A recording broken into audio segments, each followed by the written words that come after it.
Hello and welcome to the Genuine Learning Blog. My name is Melissa Galasso, and I'm excited to be with you today to talk about a new executive order from President Biden on digital assets. This got a lot of attention this month. We've talked a lot about digital assets and valuation and accounting and auditing, but now we're going to talk a little bit about what the U.S. government is looking at from a digital assets perspective and what impact it may have.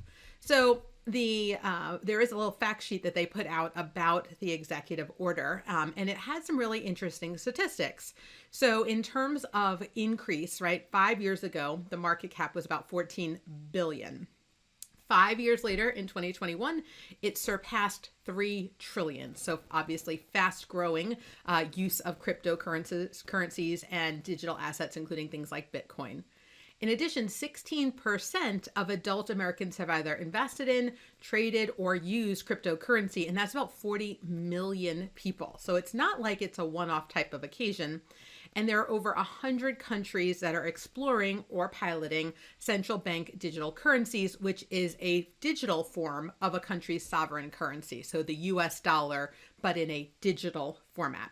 And so this executive order was issued by and signed by President Biden on March 9th. And it's really just a call to action around digital assets and cryptocurrency. I wouldn't say that there's a lot of you must. I would say there's a lot of you must research, and there's a whole thought process around what they're going to look into and what some of their goals are. The we must are like we must protect U.S. citizens, right, and U.S. businesses, right? Those are the musts. But in terms of what the plan is, they identified 6 key priorities, and so consumer and investor protection, because obviously we want to make sure people know what they're getting into with Bitcoin and cryptocurrency, financial stability, illicit finance, U.S. leadership in the global financial system and economic competitiveness, financial inclusion, and responsible innovation. And so obviously part of this is really encouraging regulators to get involved. And so they start assigning things, including the Department of Treasury, to assess and develop recommendations to address the implications of the growing digital asset sector, look at changes potentially to consumers, investors, visitors, and equitable economic conduct. Obviously, one of the key elements of the Biden administration is that focus on equity and inclusion, and trying to ensure that people who may not have had great access to the markets historically have access in this crypto world. In terms of financial stability, we already have the FSOC, the Financial Stability Oversight Council. And so again, it encourages, the words that they use here are encourage or research or coordinate. They're not hard and fast sort of legal terms in here, to identify and mitigate economy-wide systemic financial risks that are posed and develop appropriate recommendations for regulatory gaps. So basically, they're trying to protect how the financial stability is out there for the U.S. And so not a surprise. Obviously, illicit finance, illicit use of digital assets, any potential security risks. They want to coordinate across multiple agencies here. So if you read the actual length of the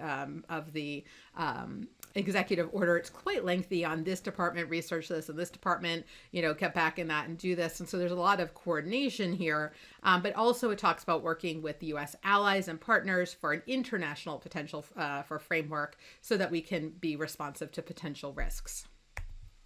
And then last but not least, again, that ultimately trying to explore a potential, again, it doesn't say create. The Federal Reserve already has, if you look, a few different policy documents on this, or research documents that they've already done on creating a U.S. central bank digital currency.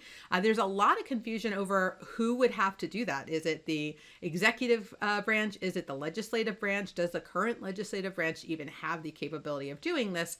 And so the Fed has basically come back and said, you tell us who is responsible for, even if we want to create a digital currency, what that would look like.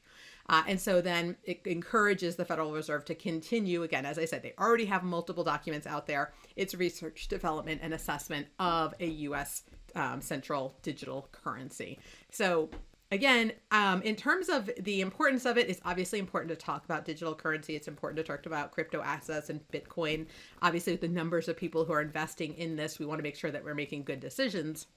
but it's not a document that's going to say this is what we're doing. So I think there's been some statements about, oh, it's overhauling the cryptocurrency. I think that's a little bit of a stretch here. I think it's just a more of a let's do some thoughtful research and then see what our next steps are going to be in this area. So that's a wrap on this week's vlog. I hope that you guys had an awesome month and that you're closing up some of that busy season work. So I want to thank you for joining me, and I hope to see you on a future vlog. Have a great day, guys. Bye-bye.